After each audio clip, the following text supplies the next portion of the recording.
नमस्कार, मैं आपका एस्ट्रो फ्रेंड के बी रुस्तगी अपने चैनल ज्योतिष की पाठशाला में आप सभी का स्वागत करता हूं। हम आज इस वीडियो में वर्ष 2022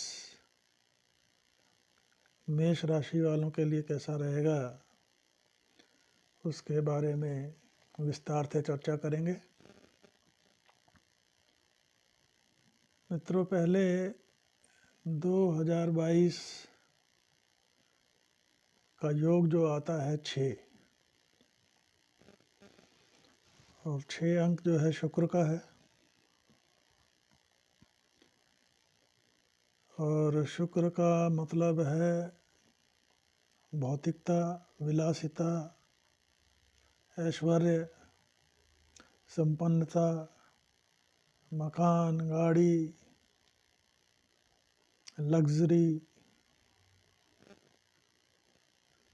कुल मिलाकर ये साल शुक्र के हिसाब से अच्छा जाना चाहिए। और जब हम किसी भी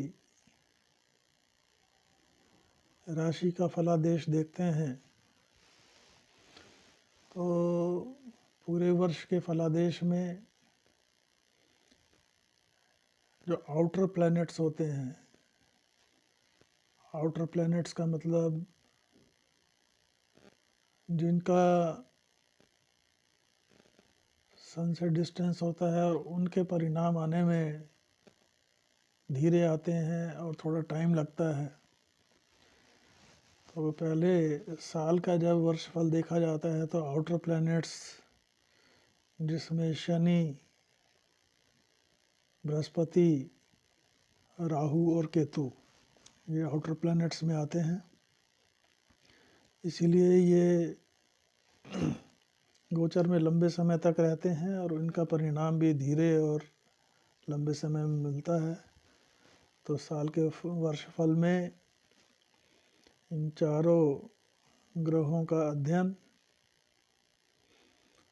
और मित्रों, मैं ये आपको बता देना चाहता हूँ कि ये चारों ग्रह इस वर्ष में अपनी राशि परिवर्तन कर रहे हैं। चारों ग्रहों का राशि परिवर्तन अमूमन नहीं होता है एक ही वर्ष में। तो इस वर्ष चारों ग्रह जो परिवर्तन कर रहे हैं आउटर प्लैनेट्स के, तो ये साल सभी राशि वालों के लिए परिवर्तन का साल होगा। जो इनर प्लैनेट्स होते हैं, मून, चंद्रमा, मंगल, बुध, शुक्र, ये ट्रांजिट जो है जल्दी करते हैं और इनका रिजल्ट भी, परिणाम भी जल्दी मिलता है। तो इनकी गणना हम आखिरी में करेंगे। पहले आउटर प्लैनेट्स के बारे में चर्चा करेंगे, फिर राशिवार जब हम मंथ वाइज आपको फलादेश बताएंगे तो इनर प्लैनेट्स के लिए चर्चा करेंगे। राहु केतु 12 अप्रैल को परिवर्तन कर रहे हैं, गुरु 13 अप्रैल को और शनि 29 अप्रैल को। तो ये चारों आउटर प्लैनेट्स जो हैं इस साल परिवर्तन कर रहे हैं। तो इससे पहले हम गुरु के बारे में चर्चा कर लें। गुरु 2 जनवरी को से लेकर 2 मार्च तक राहु के नक्षत्र में रहेंगे, शतभिषा नक्षत्र में। तो कोई अच्छा रिजल्ट नहीं देंगे। 2 मार्च से 28 अप्रैल तक पूर्वा भाद्रपद में अपने ही नक्षत्र में रहेंगे। तो उस समय में गुरु अच्छा परिणाम देंगे। और 28 अप्रैल से इस साल के अंत तक उत्तरा भाद्रपद शनि के नक्षत्र में रहेंगे तो उसमें भी इनका रिज़ल्ट कोई ख़ास अच्छा नहीं होगा। और गुरु जो हैं वक्री हैं, 29 जुलाई से लेकर 24 नवंबर तक रहेंगे और अस्त 23 फरवरी से 27 मार्च तक अस्त रहेंगे। तो ऐसे में कोई भी बड़े निर्णय लेते वक्त बहुत सावधानी बरतनी चाहिए। कार्यस्थल पर, धर्म स्थल पर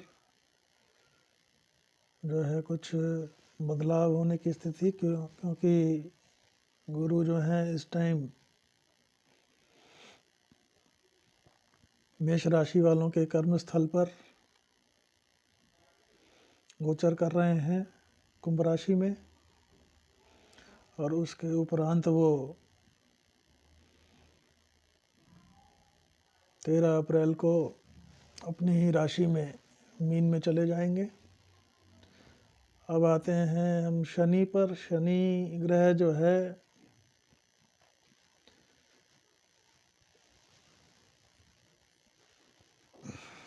अपनी राशि में अभी कुंभ में है, और ये उसके बाद अपनी राशि मकर में है, और उसके बाद ये कुंभ में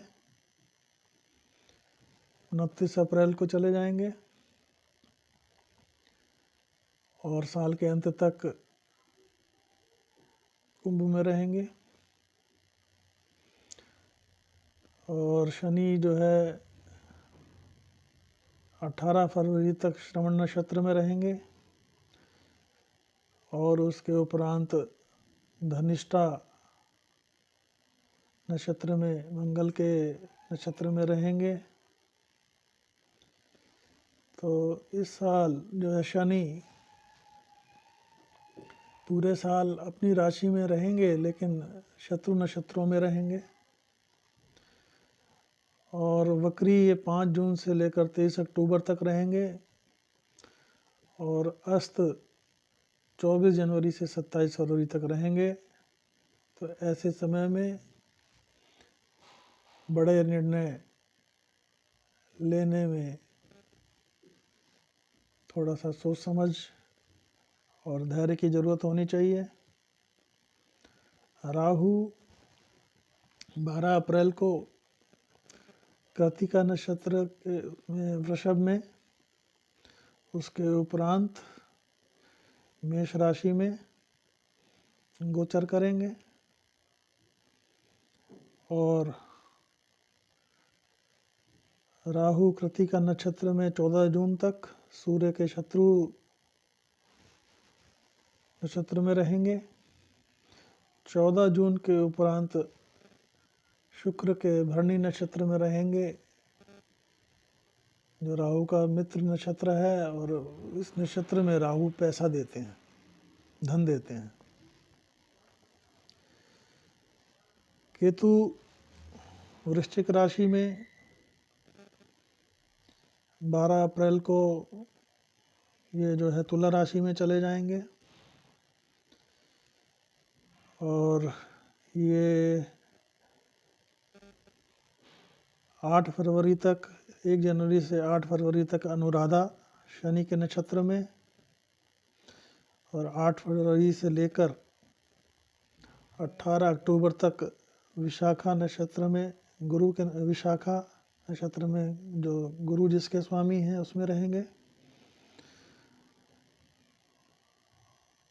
और उसके बाद स्वाति जो राहु का नक्षत्र है उसमें गोचर करेंगे। तो स्वाति नक्षत्र में जब जाएंगे केतु, तो धन से संबंधित और हेल्थ से संबंधित प्रॉब्लम देंगे। इसके अलावा मित्रों, सूर्य ग्रहण की भी चर्चा कर ली जाए। सूर्य ग्रहण 2022 में 30 अप्रैल को मेष राशि में, और दूसरा सूर्य ग्रहण 25 अक्टूबर को तुला राशि में पड़ेगा। और चंद्र ग्रहण 16 मई को तुला राशि में और 8 नवंबर को मेष राशि में बनेगा। तो ऐसे में ये 1 और 7 का एक्सिस बना हुआ है, तो बहुत सावधान रहने की ज़रूरत है। और इस गोचर में दशा और महादशा के बारे में भी चर्चा कर लेनी चाहिए, और लेकिन वो बहुत लंबा मामला हो जाएगा, इसीलिए अब हम मेष राशि वालों के लिए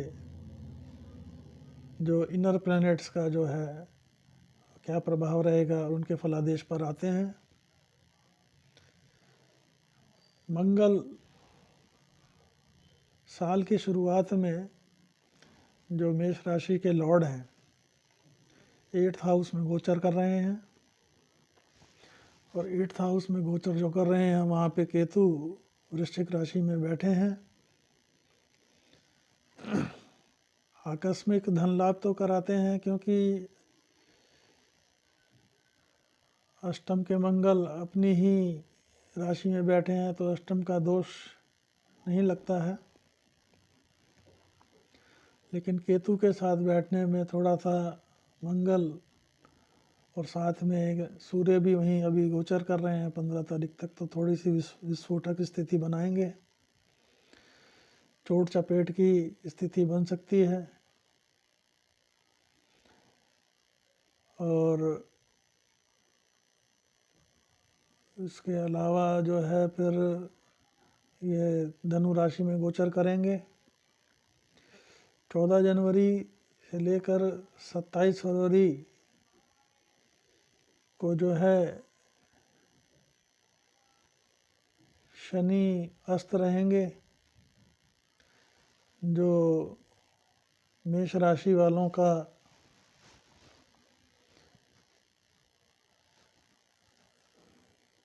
कर्म का और लाभ का स्थान है।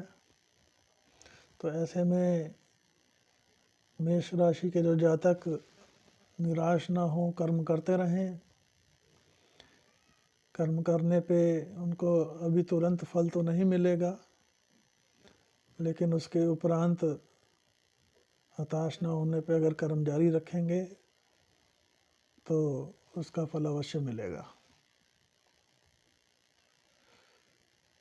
26 फरवरी से 7 अप्रैल तक शनि जो हैं, मंगल जो हैं मकर में दशम स्थान 10th हाउस में उच्च की राशि में गोचर करेंगे। ऐसे में मेष राशि के जातकों के सबके कार्यस्थल पे काम में उछाल आएगा,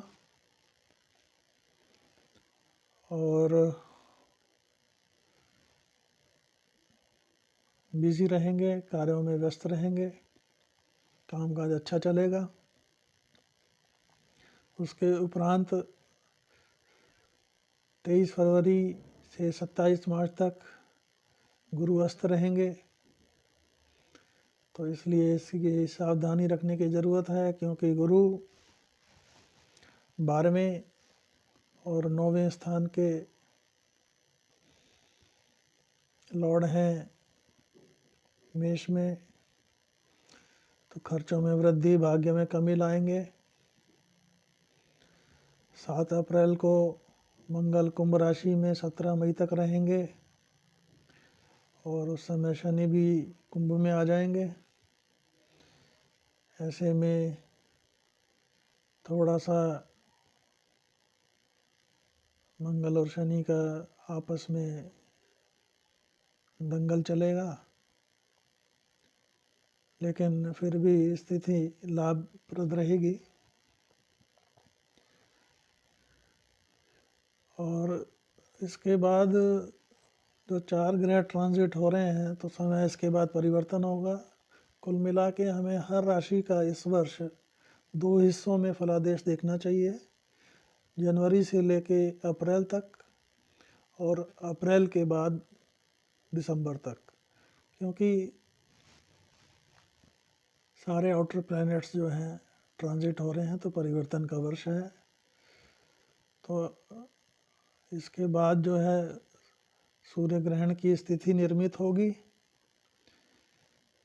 तो इसके लिए जो सूर्य ग्रहण मेष राशि वालों के उसमें लगेगा, वो क्या कहते हैं, लग्न में रहेगा, तो थोड़ा सा मान सम्मान प्रतिष्ठा वगैरह में कुछ दिक्कत हो सकती है। और इसके जो लॉर्ड हैं पंचम भाव के स्वामी हैं सूर्य के, तो संतान संबंधी, उनकी विद्या संबंधी कुछ कष्ट हो सकता है। और दूसरा सूर्य ग्रहण जो सप्तम भाव में लगेगा, पत्नी के स्वास्थ्य में परेशानी और दाम्पत्य में भी कुछ दिक्कत हो सकती है। अब आते हैं हम 17 मई को 27 जून तक मंगल मीन राशि में रहेंगे।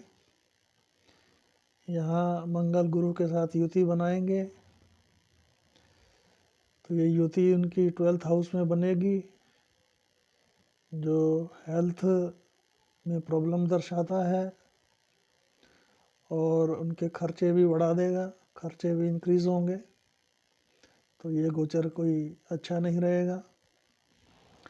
27 जून से 10 अगस्त तक मेष में अपनी ही राशि में राहु मंगल के साथ युति करेंगे, अंगारक दोष बनाएंगे, हेल्थ में प्रॉब्लम और शत्रु बाधाएं उत्पन्न होंगी।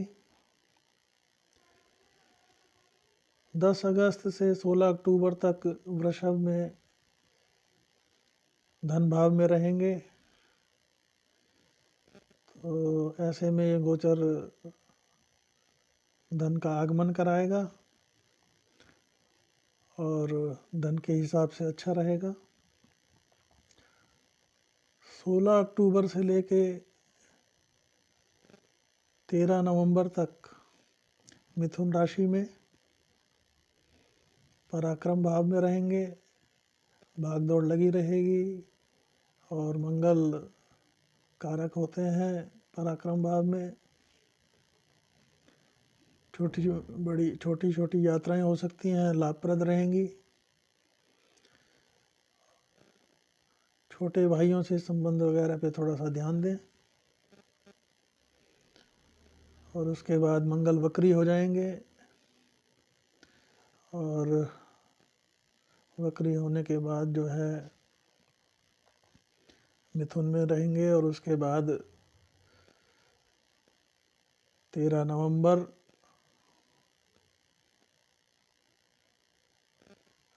5 जून से लेकर 23 अक्टूबर तक शनि भी वक्री हो रहे हैं और शनि 10वें 11वें के स्वामी। इसके अलावा गुरु भी वक्री हो रहे हैं 29 जुलाई से 29 अक्टूबर तक। तो ये 9, 10, 11, 12 भावों के स्वामी जो वक्री रहेंगे, ऐसे समय में निर्णय ज़रा सोच समझ के लें। बहुत आवश्यक काम हो उन्हीं को आगे बढ़ाएं। ये समय उपयुक्त तो नहीं रहता है निर्णय लेने का, कन्फ्यूज़न देता है और गलत निर्णय करवाता है। और इसके अलावा चंद्र ग्रहण की जो स्थिति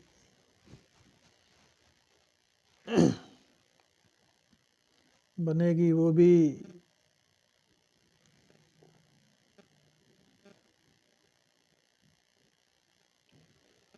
16 मई को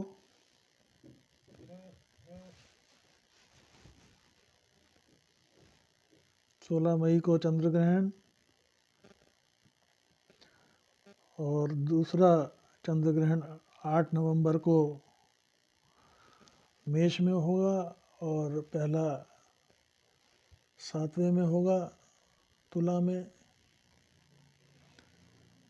और इसके लॉर्ड जो हैं चतुर्थ में हैं, तो पत्नी को प्रॉब्लम, माता और परिवार में प्रॉब्लम, इसके लिए सावधानी बरतें।